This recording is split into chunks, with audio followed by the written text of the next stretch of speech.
വക്കീലും അമ്മ വീട്ടുകാരും അച്ഛൻ ദുഷ്ടനാണെന്നും ഭ്രാന്തനാണെന്നും പറയുന്നത് കേട്ടിട്ട് അച്ഛനെ കാണുമ്പോൾ എനിക്ക് പേടിയാണെന്ന് പറഞ്ഞ് കരയുന്ന കുഞ്ഞിനെ ഒന്ന് തൊടാൻ പോലും ആവാതെ ദൂരെ നിന്ന് ഒരു നോക്ക് മാത്രം കണ്ട് വിഷമത്തോടെ മടക്കുന്ന പീറ്റർ എന്ന യുവാവിനും വേണ്ട സാർ ഇവിടെ നീതി.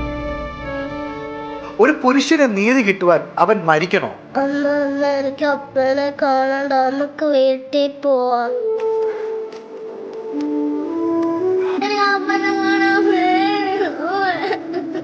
ഇവിടെ ഏറ്റവും കൂടുതൽ പീഡനം അനുഭവിക്കുന്നത് കേസിന് പറഞ്ഞ ആളും കണ്ടൊന്നുമില്ല. അവർക്കൊക്കെ ഉണ്ടായത് ഇതുപോലത്തെ ജന്മമാണ്. അതുകൊണ്ട് ഒരു രീതിയിൽ മുന്നോട്ട് പോകാൻ കഴിയില്ലെങ്കിൽ കുട്ടികളൊക്കെ ഉണ്ടാവുന്നതിന് മുന്നേ തന്നെ പിരിഞ്ഞ് പൊയ്ക്കോണം. അല്ലെങ്കിൽ മരിക്കുന്നവരെ സ്വന്തം കുഞ്ഞിനെ ഒന്ന് കാണാൻ പറ്റാതെ എരിഞ്ഞു തീരും.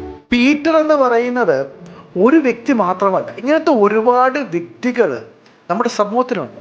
പലപ്പോഴും ഹസ്ബൻഡ് വൈഫ് അവരുടെ കോൺഫ്ലിക്ട്സ്, അതിൻ്റെ ഇടയിലേക്ക് വൈഫിൻ്റെ വീട്ടുകാർ കയറുന്നു.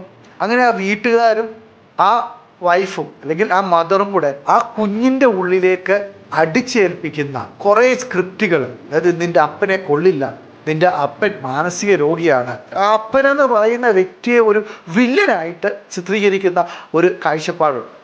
അതുകൊണ്ട് തന്നെ ഈ പറയുന്ന അപ്പന്മാർക്കൊക്കെ തന്നെ ആ മക്കളുമായിട്ടുള്ള ബന്ധം നഷ്ടപ്പെടുകയാണ്. അതിനേക്കാൾ എല്ലാം ഉപരിയായിട്ട് എപ്പോഴും അപ്പനെ കുറ്റം പറയുന്നതിലൂടെ അമ്മയ്ക്ക് ആ റിലേഷൻഷിപ്പിൽ നിന്നുണ്ടായ ട്രോമ ഇൻഡയറക്റ്റായിട്ട് ആ മകളിലേക്ക് നിങ്ങൾ കൈമാറ്റം ചെയ്യുകയാണ് ചെയ്യുന്നത്.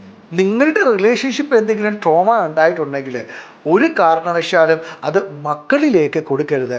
നിങ്ങൾക്ക് അങ്ങോട്ടും ഇങ്ങോട്ടുമുള്ളത് നിങ്ങൾ പരിഹരിക്കാൻ പറ്റത്തില്ല എന്ന് നിങ്ങൾക്ക് തോന്നുവാണെങ്കിൽ പിരിയുക. പക്ഷേ അത് ഒരിക്കലും അടുത്ത തലമുറയിലേക്ക് നിങ്ങൾ ഇൻജെക്റ്റ് ചെയ്യരുത്.